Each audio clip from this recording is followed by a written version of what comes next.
이 탄소로 만든 소재는 가벼우면서도 강한 특성을 갖고 있어 갈수록 활용 범위가 넓어지고 있는데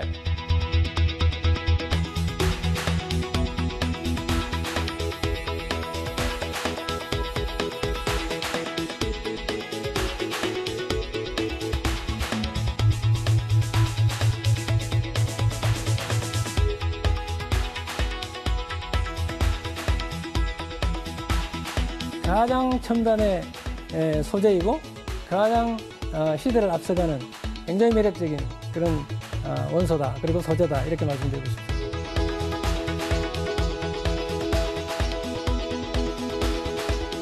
TV 사람을 만나다. 탄소 연구를 통해 대한민국의 미래를 만들어가는 박종래 교수를 지금 만나봅니다.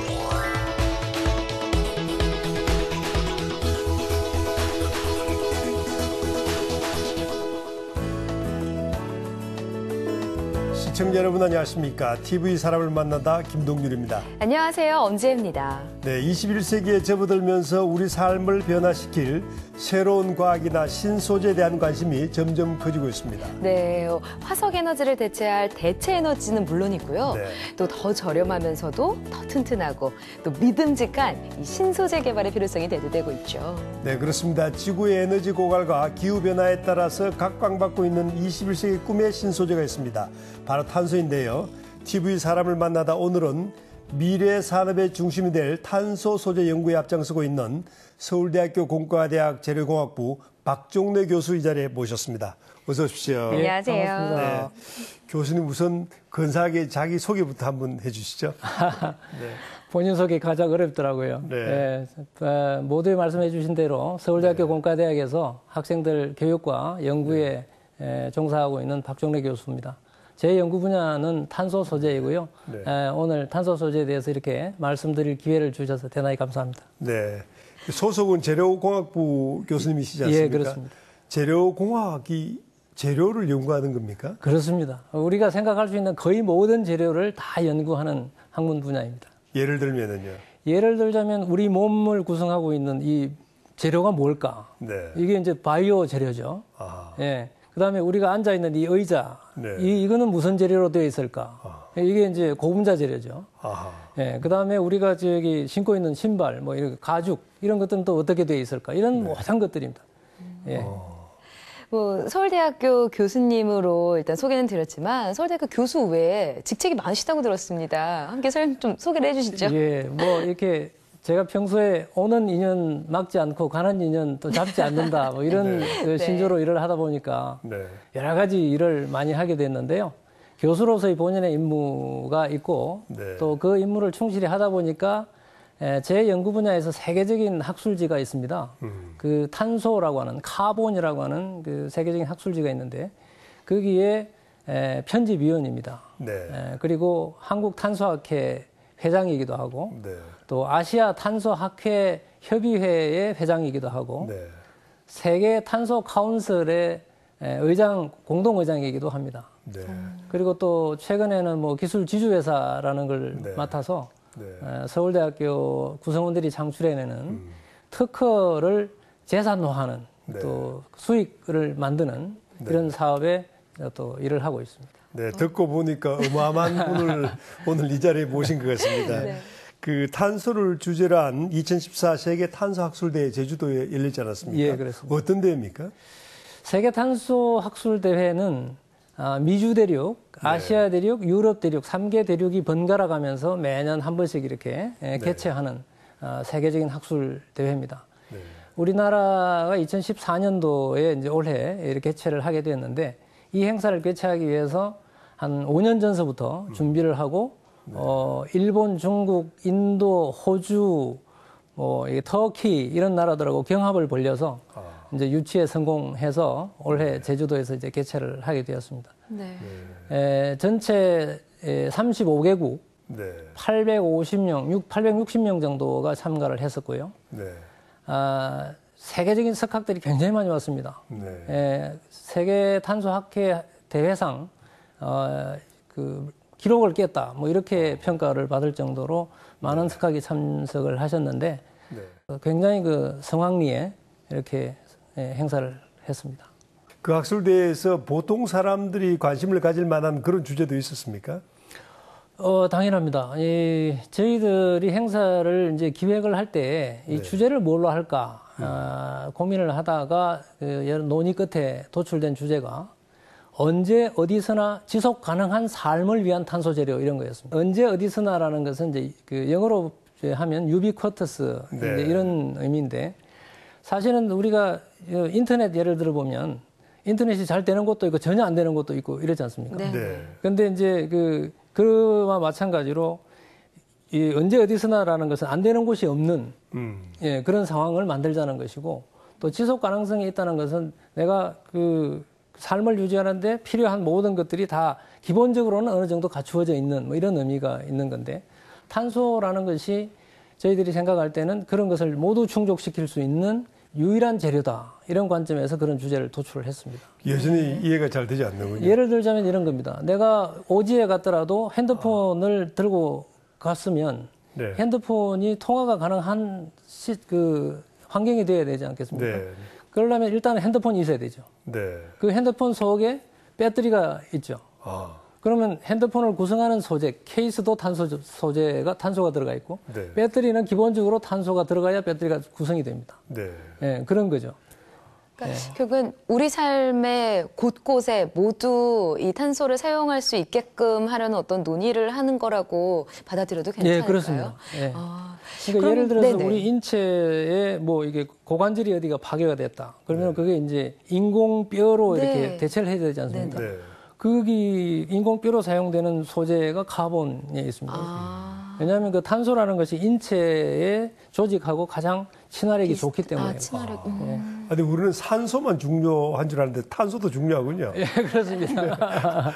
그런데 이제 탄소라는 것이 기본적으로 상당히 여러 가지 다양한 측면이 있는데 그 중에서 이제 크게 양분해 보면은 인체를 구성한다고 하는 이런 관점에서 보면은 소재로서의 측면이 있는 것이고 석유, 석탄도 이게 탄소 물질인데 그것을 태우면은 에너지가 나오지 않습니까? 네. 그러니까 에너지 소스로 사용된다고 하는 관점에서 보면은 이것은 또 에너지원이 되는 그런 이중적인 이제 측면이 있는데 에너지원으로 사용되다 보면은 이것이 필연적으로 이제 이산화탄소라는 것을 이렇게 배출을 하게 됩니다. 그런데 이제 일반 국민들에게 알려져 있기로는 요즘 뭐 기후 변화 이런 이제 그 문제가 자꾸 논의되다 보니까 이산화탄소가 기후 변화의 원형 물질 아니냐 이렇게만 알려져 있는 그런 측면이 좀 있습니다. 그러니까 두 얼굴을 가지고 있는 원소가 바로 이 탄소인 것 같아요. 뭐 흔히들 우리들은 그냥 이산화탄소, 뭐 탄소 배출권을 줄여라 이런 이야기로만 탄소를 알고 있었는데 우리 삶에 꼭 필요한 이런 의료적인 장비도 다 탄소로 이루어져 있고요. 그렇습니다. 그러니까 정말 도움이 되기도 하고 꼭 우리가 없애야 될, 좀 줄여야 될 안 좋은 물질이기도 하고요. 재밌습니다. 이 탄소라는 게요. 이번 대회에서 800여 편의 논문이 발표됐다고 들었습니다만은 세계적으로 탄소 소재가 이렇게 주목을 받고 있는 이유가 뭡니까? 탄소 소재가 아까도 잠깐 말씀드렸듯이 굉장히 다양한 그 측면을 가지고 있습니다. 우선 탄소는 자기 자체로도 굉장히 그 특유한 기능과 성능을 발휘를 합니다. 예를 들어서 아마 깜짝 놀라실 것 같은데 결혼할 때 예물에 그 가장 그 제일 위치에 있는 게 다이아몬드. 그렇죠. 다이아몬드 반지죠. 그게 탄소 소재라는 거 아십니까? 이 다이아몬드 자체가 탄소로만 이루어져 있습니다. 학교 다닐 때 배웠던 것 같아요. 연필심이랑 다이아몬드가 맞습니다. 사실은 같은 성분이라고. 맞습니다. 공부를 잘하셨군요. 다이아몬드라는 거에 꽂혀서 기억을 합니다.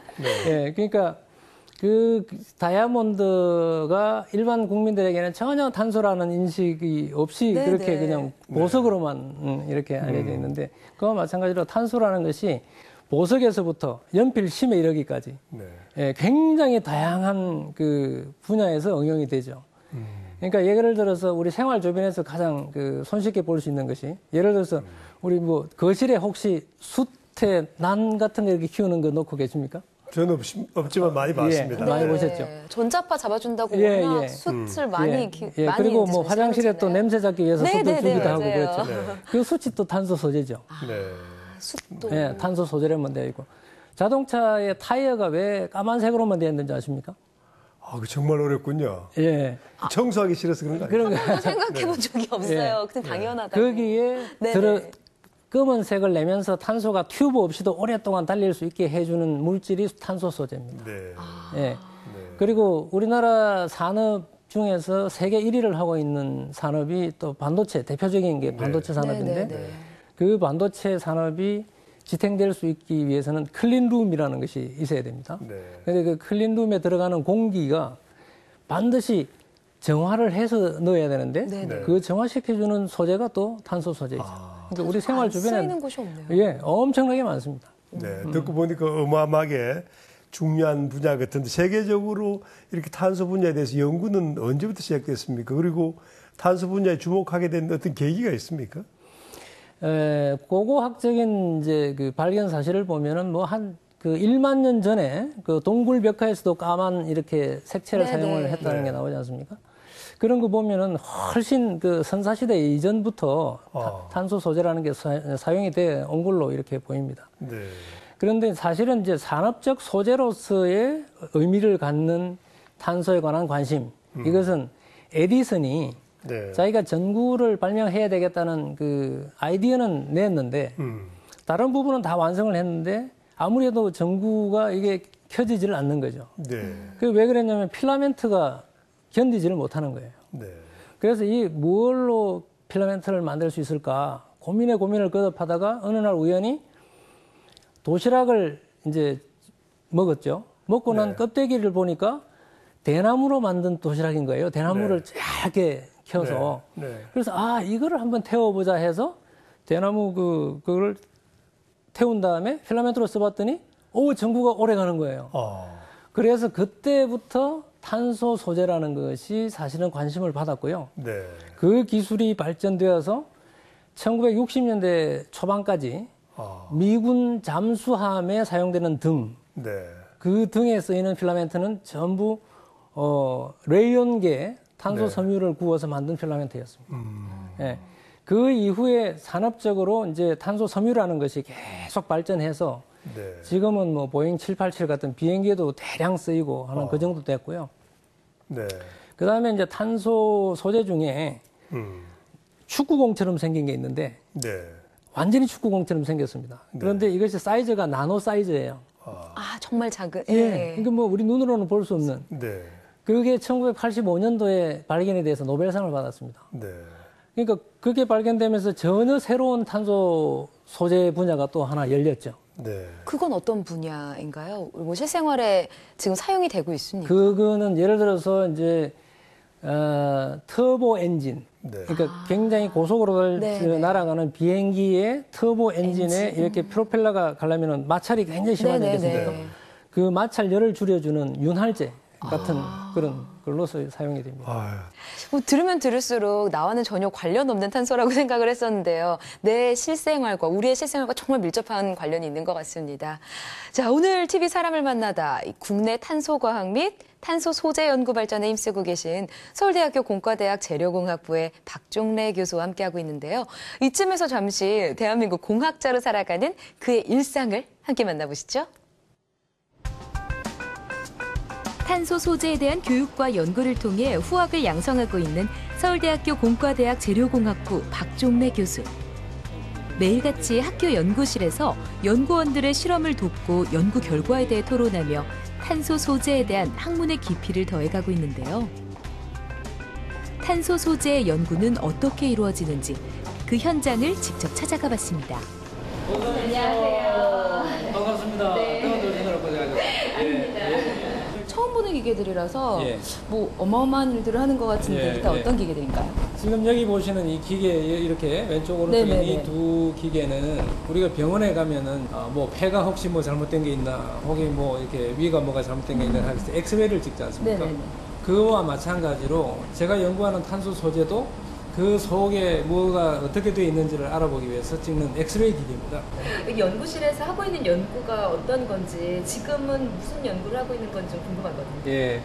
제 연구실은 탄소 소재를 연구하는 연구실인데 사실은 탄소 소재의 거의 모든 종류를 커버를 하고 있습니다. 그런데 오늘 보시는 요 지금 실험 내용들은 최근에 이제 많은 사람들이 관심을 가지고 있는 그래핀이라든지 탄소 나노 튜브라든지 하는 그런 나노 탄소 소재를 집중적으로 연구하고 있는 그런 현장이 되겠습니다.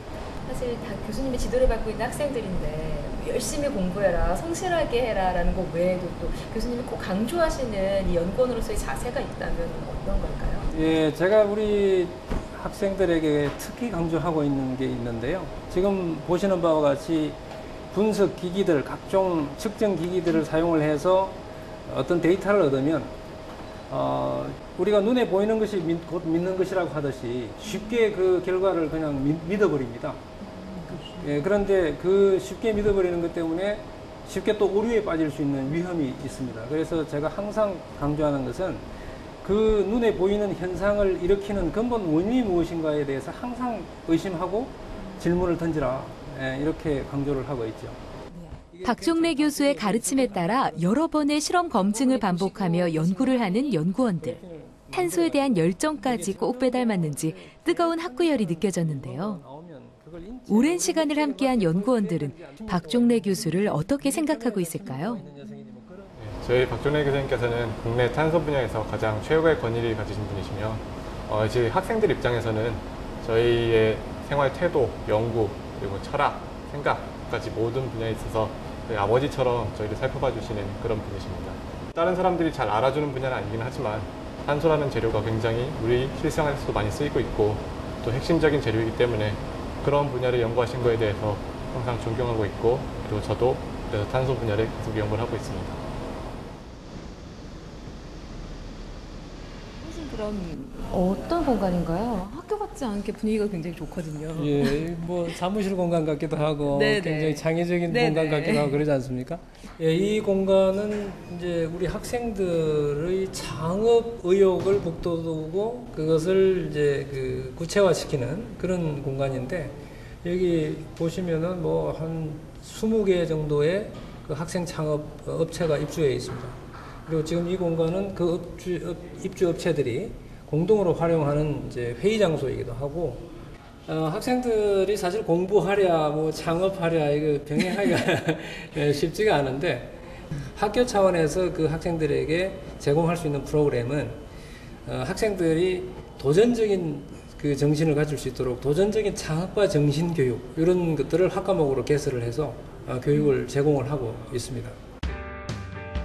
서울대학교 기술지주회사는 창업 육성 기능은 물론 발명 특허를 활용해 대학 기술의 사업화를 활성화하고 있는데요. 산학협력단이 100% 출자해서 만들어진 만큼 대학과 기업, 지역을 연계한 창조경제 생태계의 기반을 만들어가고 있습니다. 이러한 서울대학교 기술지주회사의 새 사령탑이 된 박종래 교수. 앞으로 그가 만들어갈 서울대학교 기술지주회사에서 훌륭한 인재와 반짝이는 아이디어가 쏟아지길 기원하겠습니다.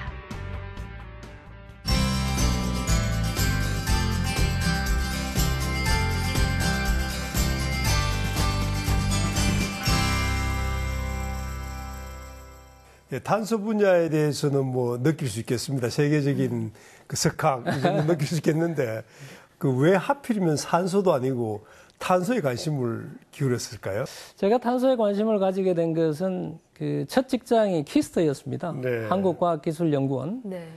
그때 저하고 공동 연구를 하던 저하고 같은 실험실에서 연구를 하던 그 연구원이 하고 있던 실험이 탄소 섬유 원료에 관한 실험을 하고 있었는데 그 당시에 제가 궁금하게 생각했던 것은 사실은 탄소 섬유라는 것이 우리 머리카락 굵기의 10분의 1, 20분의 1 정도밖에 안 됩니다. 눈에 네. 그 거미줄보다도 더 가는 그렇기 때문에 눈에 거의 보이지도 않는데 네. 그거를 태우지 않고 섬유의 형태를 그대로 유지를 하면서 수만 킬로에 해당되는 길이를 아주 곱게 구워낸다. 이게 정말 세상에. 네. 예술 같은 기술이지 네, 않습니까? 믿어지지 않는군요. 예, 네. 예. 그래서 저게 어떻게 가능할까 하는 궁금증을 갖고 있었는데 박사 학위를 하러 이제 유학을 갔더니 제 지도 교수님이 마침 탄소 그거 하고 섬유 있네. 전공자였어요. 네. 예, 그래서 그 박사학위 논문 주제를 또 탄소 섬유 쪽으로 하게 되었어요. 그래서 이제 탄소에 대해서 관심을. 예. 그러고 보니까 피부도 좀 검군요. 검죠. 네. 정말 탄소 같은 남자시네요. 그렇습니다. 사실 이 학계에서 연구를 하는 것이 이제 실질적으로 빛을 보려면 최소 50년 이상 시간이 상당히 걸린다고 예. 이야기는 들었습니다. 네. 그럼 아직까지 이렇게 실생활에 우리가 많이 접하지는 못했지만 교수님께서 연구했던 연구 영역들이 쭉 있을 것 같아요. 네. 소개를 좀 해주시죠. 어떤 연구들을 하셨는지. 제 연구 분야는 거의 탄소에 관한 거의 전 분야를 사실은 커버를 하고 있는데 그것은 왜냐하면 제가 학위를 마치고 한국에 돌아왔을 때만 하더라도 탄소라고 하는 그 자체가 학계에서도 제대로 이렇게 정립이 안 돼 있을 그런 거였습니다. 그래서 제가 느낀 어떤 의무감 같은 또 제가 해야 되는 어떤 책무 같은 것을 이제 느끼고 우리나라의 탄소 과학이라고 하는 분야를 제대로 좀 기반을 닦아놓자 하는 그런 의도로 일부러 전 분야를 커버를 하려고 노력을 했었습니다.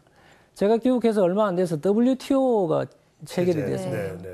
WTO가 체결되고 나니까 우리나라 농민들이 자살하는 농민이 나타나고 자기 논밭을 갈아엎는 그 농민들이 나타나고 그랬었죠. 예, 이랬죠. 최근에도 뭐 쌀시장 개방한다 그러니까 이제 그런 움직임이 있었는데요. 그걸 보니까 너무 안타까운 거예요. 그래서 우리나라 농업 구조가 이 벼농사 위주의 이 농업 구조인데 저걸 쌀만 그 이용을 하고 정말 볏짚은 왜 버리나. 그래서 볏짚을 적절하게 구워서 그 환경 정화 소재로 쓰면은 농가 소득에도 도움이 되고 저렇게 자살하지 않고도 절망하지 않고도 살아갈 수 있겠다는 생각이 들어서 그때 활성탄을 이제 볏짚을 이용해서 활성탄을 만들어내는 그런 연구를 시작을 했었던 기억이 납니다. 그 다음에 또 이제 제 연구 이력상 후반기로 넘으면 2000년대 들어오면서 나노 탄소라는 것이 이제 나오기 시작합니다. 카본 나노 튜브라든지 요즘 뭐 매스컴에 집중적인 관심을 받고 있는 그래핀이라든지 하는 전혀 새로운 형태의 탄소 소재가 이제 나오면서 제가 이 분야도 이 우리나라 사회에 알리기도 해야 되겠고 그다음에 또 저는 공학자니까 단순히 과학자들이 보는 시선을 넘어서 우리 국민들 생활에 보탬이 되는 뭔가로 이렇게 전환시키는 그런 연구를 좀 해봐야 되겠다 해서 연구를 했었습니다. 그래서 이제 휘발유를 사용하지 않는 자동차. 그게 대표적인 게 전기 자동차 아니면 수소 자동차인데 수소 자동차가 실현이 되려면 수소를 안전하게 저장을 할 수가 있어야 됩니다. 네네네. 그러지 않겠습니까? 위험하다고 수소가 하도 수소가 얘기가 폭발력이 많으니까요. 굉장히 강하기 때문에 그래서 수소를 안전하게 저장을 하려면 저장을 할 수 있는 뭔가 필요하겠죠. 그렇죠. 그래서 그 수소를 안전하게 저장할 수 있는 소재를 개발했습니다. 예.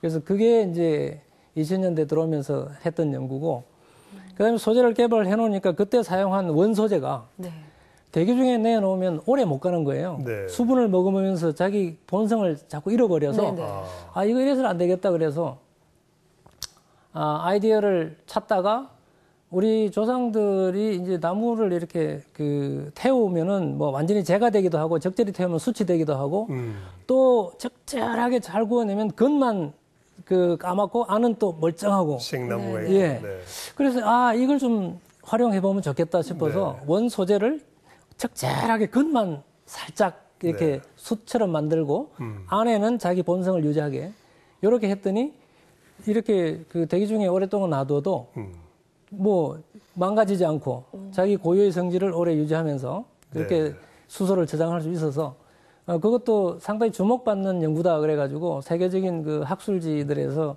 그 소개를 해주고 그랬던 기억이 납니다. 대단하시군요. 아무래도 수소 자동차가 정말 많이 사용되게 되면요. 교수님의 그 이름이 더 널리 알려지게 되지 않을까 기대를 좀 하게 됩니다. 제 꿈입니다. 그랬으면 좋겠습니다. 이렇게 한국에서 아직 이 탄소학회, 탄소에 대한 그 어떤 개념이 좀 자리 잡기 전부터 연구를 쭉 해오셨는데요. 그 한국 탄소학회 회장직을 지금 맡고 계시죠. 그렇습니다. 언제 만들어진 학회입니까? 1999년도에 창립이 되었고요. 올해 그러니까 한 15년 정도 된 건가요? 25년 정도, 15년 된 건가요? 예, 그 정도 된 겁니다. 근데, 그 당시만 하더라도 이제 아까 말씀드렸듯이 너무나 뭐 학문하는 사람도 그렇게 많지 않았고 네. 산업적 기반도 약했고 그렇기 때문에 몇몇이 카본 연구 그룹이라는 걸 만들어서 활동을 하다가 아 이거 이래서는 안 되겠다 이래서 창립을 했었고요. 네. 그러면 그렇게 한 15년 정도 시간이 흘렀는데 어느 정도로 많이 좀 이 학회의 저변이 넓어졌습니까? 어떤 일들을 하고 있나요? 예, 저희 이제 학회는 기본적으로 학회의 기본 속성이라고 하는 것이 학자들의 연구 결과를 내놓고 서로 교류하고 네. 또 새로운 기술이 개발이 되면 기술에 관한 정보를 교환을 하고 또 그 과정에 통해서 인적 네트워크가 형성이 되고 뭐 이런 활동을 합니다. 네. 그리고 또 학회의 이제 후진 양성이 또 굉장히 중요하기 때문에 학문 후속 세대들을 위한 교육, 네. 또 현장에 계시는 분들에 대한 기술 연수, 뭐 이런 내용들을 주로 활동 내용으로 하고 있고요. 학회는 또 기본적으로 학회지를 발간하지 않습니까? 해야죠. 네. 근데 또 저희 학회 입장에서는 경사가 생기는데 저희 학회가 발행하는 그 학술지가 네.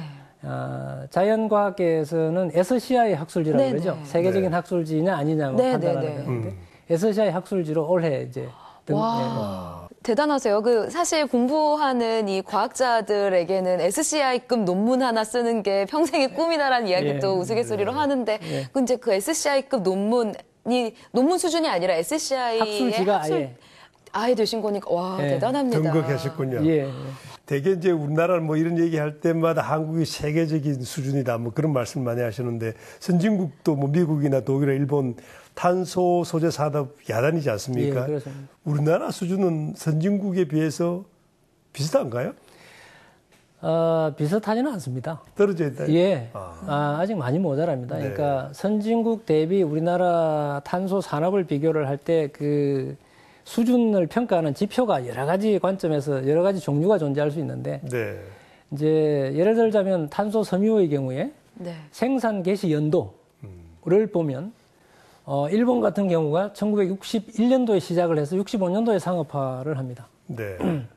그런데 우리나라가 최초 상업 규모의 생산을 시작한 것이 2011년도니까 많이 많이 떨어졌군요. 늦네요. 엄청나게 많이 떨어졌죠. 네.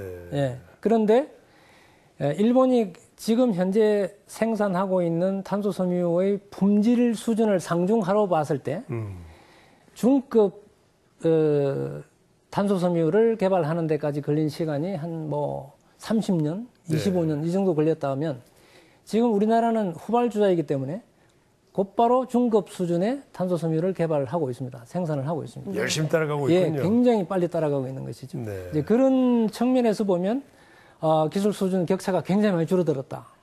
이렇게 볼 수 있고 그래서 특허 수, 논문 수, 뭐 기술 인력 수, 뭐 이런 여러 가지 지표를 다 종합해 봤을 때 선진국으로 봤을 때 일본과 독일이 가장 앞서 있고 네. 그 두 나라 중에서는 일본이 조금 더 앞서 있다고 볼 수 있는데 일본 대비 우리나라가 한 60% 수준? 아직 많이 떨어져 있군요. 이 정도라고 평가할 수 있겠습니다. 그러면 교수님께서 생각하시기에는 이 국내 탄소 산업 아직 앞으로 따라가야 될 일이 많고 아직은 조금은 뒤처져 있는 상황인데요. 장애 요인이 있다면 어떤 것들이 지금 가장 문제점이라고 생각하세요? 제일 먼저 제가 장애 요인, 지금 뭐 현장에서 이 일을 하면서 느끼는 것은 인력 부족. 예, 특히나 우수 인력 부족. 네. 예, 그 다음에 현장 기술 인력. 예, 이 두 개가 다 좀 부족한 상황이고요.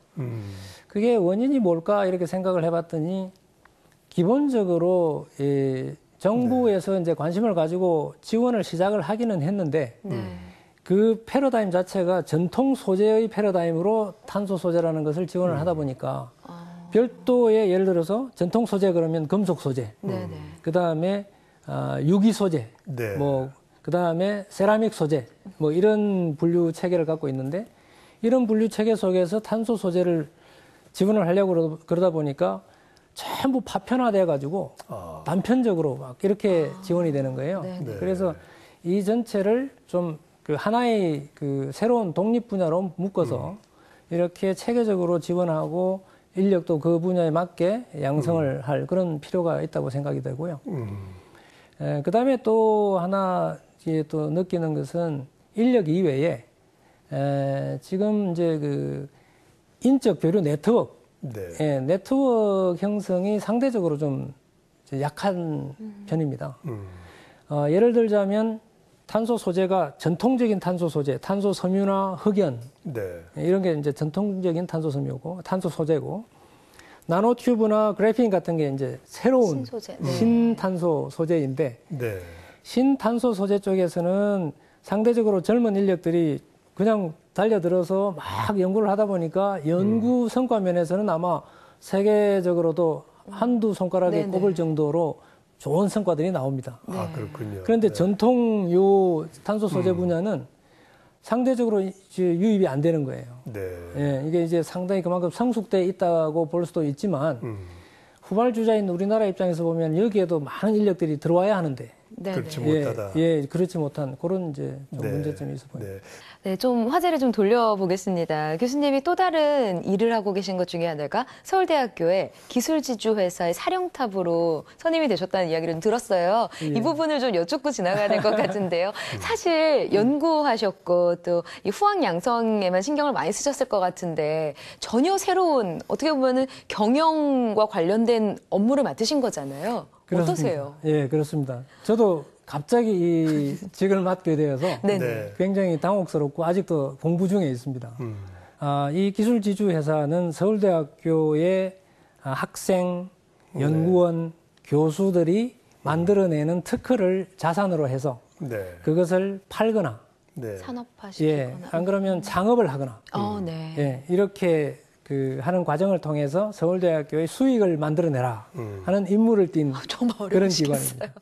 뭐 학자로서의 교수님의 생활부터 시작해서요. 뭐 연구 영역 또 이제는 CEO의 모습까지 쭉 이야기를 좀 들어봤는데요. 그럼 다시 원래로 돌아가세요. 학자로서 이 탄소학회, 탄소계에 이 교수님의 마지막 꿈이 있으시다면 어떤 게 있을까요? 예, 제가 말씀 중에도 잠깐 뭐 비친 적이 있는데 저는 이제 한국에서의 탄소 학자로 보면은 1.5세대 정도에 네네. 속하는 학자라고 네. 볼 수 있습니다. 제가 느끼고 있는 저희 책무는 우리나라의 탄소 과학, 탄소 학문의 기반을 튼튼히 만들어주자. 또 그렇게 해야 그 기반 위에 제 후배들이 또 다른 튼튼한 건축물을 또 지을 수 있으니까요. 네. 그래서 제 꿈은 제가 활동할 수 있는 그 기간 내에 그 젊은 후학들이 네. 마음 놓고 학문 활동을 할 수 있는 기반을 제대로 닦아주고 나가는 그런 학자이고 싶습니다. 네, 그 질문에 덧붙여서 요즘 청소년들은 꿈이 이제 연예인이지 않습니까? 그 예전에는 뭐 과학자가 되겠다 이런 젊은이들이 많았는데 과학자를 꿈꾸는 다음 세대에게 꼭 한 말씀 드리고 싶다. 그러면 어떤 게 있을까요? 뭐 특별히 과학자를 꿈꾸는 청소년, 뭐 또 연예인이 되고 싶은 청소년, 뭐 이게 구분 지을 거는 아니라고 보고요. 네, 네. 저는 그 질문에 대한 답으로서 제가 가지고 있는 뭐라 그럴까, 어떤 철학? 네. 철학이라 그러면 너무 거창하고, 제가 가지고 있는 어떤 하나의 그 실천 원칙? 뭐 이런 게 있습니다. 그게 뭐냐면, 제가 뭐를 하고자 했을 때, 내가 왜 이걸 해야 되지? 예, 이게 저한테 묻습니다. 네. 예, 그 무엇을 위해서 이걸 하지? 이렇게 또 묻습니다. 그래서 제 스스로에게서, 이런 이유로 이렇게 하면 돼. 라는 자신감이 나올 때까지 기다립니다. 그러니까 그냥 제가 하고 싶다고 섣불리 거기에 뛰어드는 이런 가급적 삼가하고 있는 거죠. 네. 근데 그게 왜 그러냐면은, 그 자기에게 묻고 또 자기에게서 답이 나오기를 기다리는 그 과정 동안에 자기 스스로에게 동기부여가 됩니다. 네. 목적의식이 뚜렷해지고. 그러면 어떤 일을 시작을 했을 때 좀 어려운 일이 닥치더라도 그걸 헤쳐나갈 수 있는 힘이 스스로에게 내재해 있는 거죠. 네. 근데 그렇지 않고 그냥 단순한 호기심에 뛰어들고 나면 조금만 어려움이 와도 네. 피하려고 그러고 네. 그다음 또 다른 길로 찾아서 헤매기도 하고 이런 방황을 하게 되죠. 네. 그래서 과학기술자가 되려고 하는 청소년들에게도 정말 내가 왜 이 과학기술자의 길을 걸으려고 하지? 네. 무엇을 하고 싶은 것이지? 뭐 이런 질문을 해보기를 권하고 싶습니다. 네. 상당히 철학적인 면모를 가지고 계시는군요. 네. 처음에 인사를 할 때 교수님께서 탄소에 관한 이야기를 할 시간을 줘서 참 반갑다라고 말씀을 하셨는데요. 탄소에 대한 관심을 조금 더 고취시킬 수 있는 탄소에 대한 애정이 듬뿍 담긴 이야기를 좀 시청자들께 전해주시죠. 예. 탄소는 제가 젊은 시절을 몽땅 바쳐서 지금까지 이렇게 정리를 불태우고 있는 분야인데요. 제가 생각하는 탄소의 매력은 이렇습니다. 탄소는 그 자체로도 고유한 특성을 충분히 발휘를 합니다. 그럼에도 불구하고 탄소는 전혀 자기와 성질이 다른 원소에 쉽게 섞여 들어가고 그 다른 원소가 그 원소의 특성을 제대로 발휘할 수 있도록 굉장히 많이 도와줍니다. 그렇기 때문에 탄소는 전혀 성질이 다른 원소에게 섞여 들어가서 융합이 될 수 있는 매개체 역할을 해주는 거죠. 네. 그러면 21세기에 지금 통용되는 화두가 융합, 통습 뭐 이런 개념이지 않습니까? 네. 그러니까 융합과 통습의 개념을 물질적으로 구현하려고 했을 때 그것을 가장 잘 구현할 수 있는 물질이자 소재는 탄소이다. 네. 그러니까 가장 첨단의 소재이고 가장 시대를 앞서가는 철학과 과학과 생활이 함께 어우러져 돌아가는 굉장히 매력적인 그런 원소다. 그리고 소재다. 이렇게 말씀드리고 싶습니다. 네.